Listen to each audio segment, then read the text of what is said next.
Good day, everybody. Welcome back to the channel. Well, if you're a typewriter collector and user, you probably have issues with ribbons, or at least ribbons are constantly on your mind because, of course, typewriters use ribbons just like automobiles use fuel of some kind. Ribbons have become an issue in the typewriter community since we are in the post-typewriter era. It used to be in the old days you could go to any place, any store in town just about would have a typewriter ribbon. Not so anymore. You have to make a concerted effort to find ribbons, and sometimes when you find good quality ribbons, they may not be on the right kind of spool that you need for your typewriter, and so what you have to do is rewind or respool the new ribbon onto your particular spools. In the old days, the classic days of the typewriter, repair shops always had some kind of a little homemade gizmo to help wind ribbons. That was true then. That's still true today. Most typewriter repair shops, they've built some little gizmo or some fixture to wind the ribbons, and that's kind of what I've done. So let's look at my little homemade ribbon winding gizmo. Stay tuned. Well, first of all, you don't actually need a ribbon winding fixture per se. You can get by with something as simple as a couple small screwdrivers. You just put the screwdrivers through the central hole of the hubs of the spools, and you can literally just wind the ribbons by hand. It does take a while, and it can be messy, or even without any screwdrivers, you could literally just sit there and wind them by hand. Many people do that. But if you're buying bulk ribbons, for instance, or if you have a number of machines that need the ribbons replaced, it is really handy to have some kind of a winding fixture. Well, this is the little fixture that I came up with. It's based on a block of scrap pine wood, like a 1x4 that I found in my hardware collection. And the main supports for the spools are these angle brackets. These are just 90-degree angle brackets, and each one has 2 holes on each arm of the bracket. As it turns out, these 2 angle brackets are not identical in size. You might see that this one is a little bit shorter than that one, but they're pretty close in size. And again, this is the nature of using scraps of hardware. So once I found the angle brackets, I knew that I would be attaching them to a wooden base, and that provides a support for some kind of rotating shaft to support the spools, and that's where I had to figure out how to do that. So I found some of these machine screws. They're about 2 inches long, and what I had to do is come up with a way of tightly securing the ribbon spool onto the machine screw so that as the machine screw turns, the ribbon spool will turn. And also, I needed a little bit of clearance back here between the lock nuts and washers and the actual metal bracket to provide kind of a free movement of the shaft so it wouldn't bind up. And then I needed a way of supporting the other end of the machine screw, which I used this piece of wood. So if you look around the front of the device, there is a little angle bracket here secured to the block of wood, and there's a little hole drilled into the wooden base, and I'm using this 832 thumb screw that I found in my spare hardware bins. And that thumb screw simply goes through the hole in this bracket, and it just holds that piece of wood in place while I'm using it. And so I can pull that thumb screw out, and then I can pull this piece of wood out. And again, it is secured by this bracket, 2 wood screws into a block of wood in the back. Okay, really simple scrap of wood. I have holes drilled in this wood that are a little bit bigger than my machine screws so that the machine screws are free to move without binding. Okay, the next thing was how to secure the nuts and the bolt to the ribbon spools. I originally was using some small washers, but the washers I was using, in order to have a small hole, they weren't big enough to cover the inner hub of some of the spools. And so I had these weird shaped brackets. There's this shape, and then on the back there's these straight ones like that. These came with some audio amplifier that I bought years ago, and these were like mounting brackets. So again, this is just scraps of hardware, but the hole in this bracket is really ideally suited for this bolt here, as is the hole in the back bracket. So I'm just using a set of these brackets, and essentially what you have is you have a nut lock washer, and then these brackets act as a flat washer, and there's one on each side. And these nuts are sized such that they require a 3/8 inch open-end wrench to use, right? So you can use almost any 3/8 open-end wrench like one of these or box end wrench or whatever.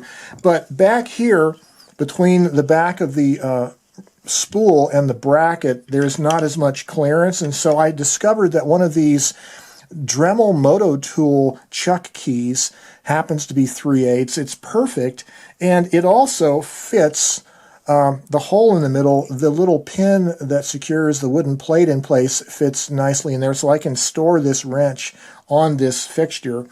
But basically I use one 3/8 inch wrench back here, and I use another 3/8 inch open-end wrench here, and I can tighten or loosen the hardware onto these ribbon spools so that the ribbon spool is securely fastened to the bolt, and now it'll turn freely. But as you can tell, there's a slight problem, and that is because of the freewheeling nature back here, the bolts tend to sag, and they'll kind of flop around, so I needed a way of securing the other end of the bolts, and that is why I come up with the wooden plate idea here. And so it just fits, each bolt fits in a hole in the wooden plate. Wooden plate goes in like that, and then I secure the bottom in place with that little pin like that. That little thumb screw operates like a pin. So if I hold my finger on the rim of the supply reel, I can wind on just by turning the shaft, and it's easy to do.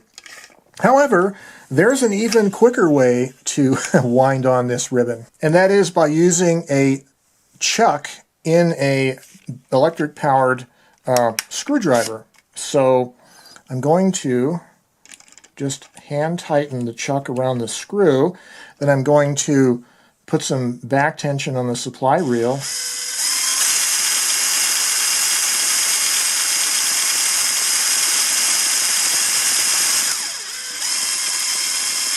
And it's really quick. You can switch the ribbon from one side to the other in virtually no time at all. I mean, it's really quick. Just reverse the drill here to do the other one.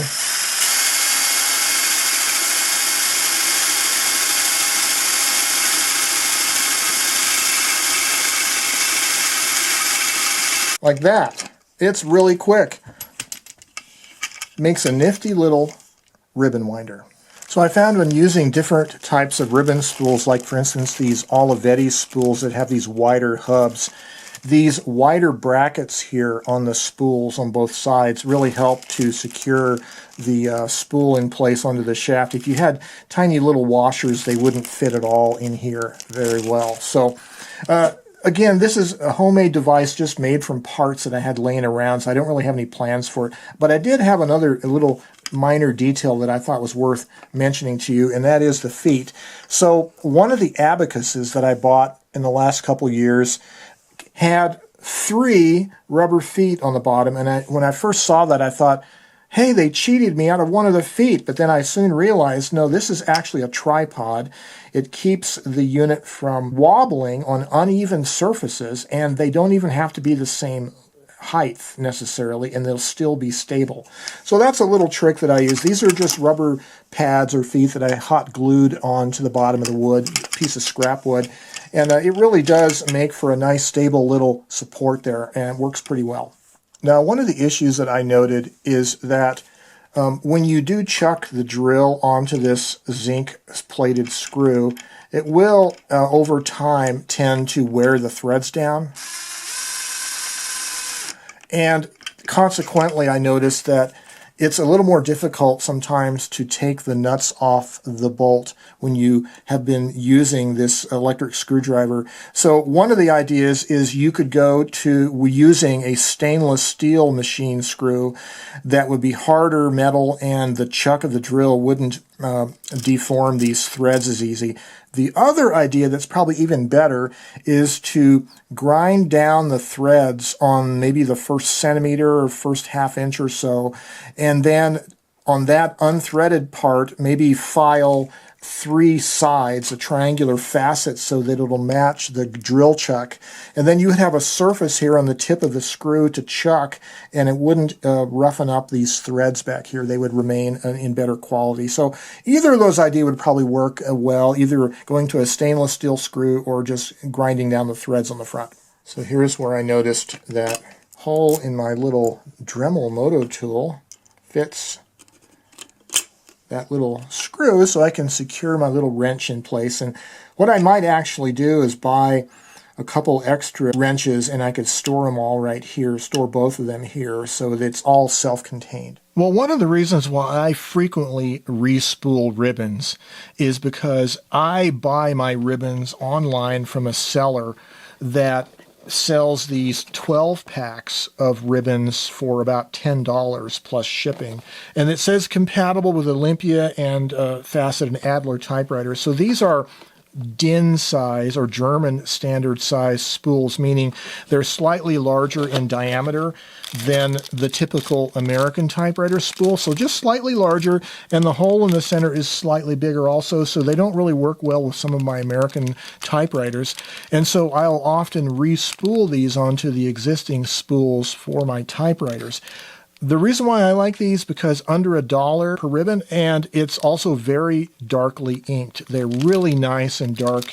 I don't have any affiliation with the seller, but I will put a link down below if you're interested in these ribbons. But another source of good quality ribbons is actually Baco Ribbon Supply here in the United States. And Baco sells large spools of ribbons. And some of the people in our typewriter club, online video club, have been using the Baco ribbons. And one of the ladies, May Lynn, she has made a little makeshift dispenser box, just a cardboard carton out of something. She puts like a bamboo skewer or something through the sides of it, and she can hold her large Baco ribbon in a little holder box, and that would work for something like this also, right? You could build a bigger version of this that works with a Baco ribbon also if your ribbons are of that kind. So again, another reason to figure out your own method for spooling your own ribbons from a bulk supply. It's really handy to have a fixture like this that makes it quick and speedy. Although thinking about it, quick and speedy are sort of the same thing.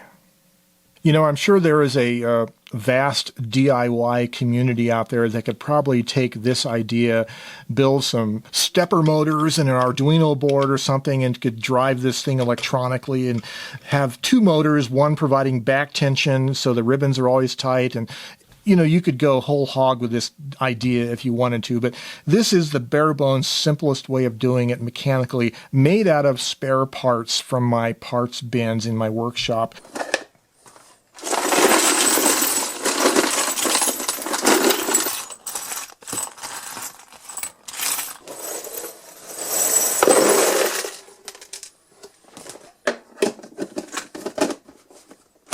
So because it's made out of spare parts, I'm not going to give you plans or whatever for how to do this, but I think the video gives you enough illustration to clearly get the idea that the concept is you want to have some kind of a bolt or shaft that you can thread nuts and lock washers, that you can clamp the spools tightly on the bolt so the bolt and the spool turn as one, and it's able to resist back tension from the other spool, and then you can drive them either by hand or with an electric drill or however you want to do it.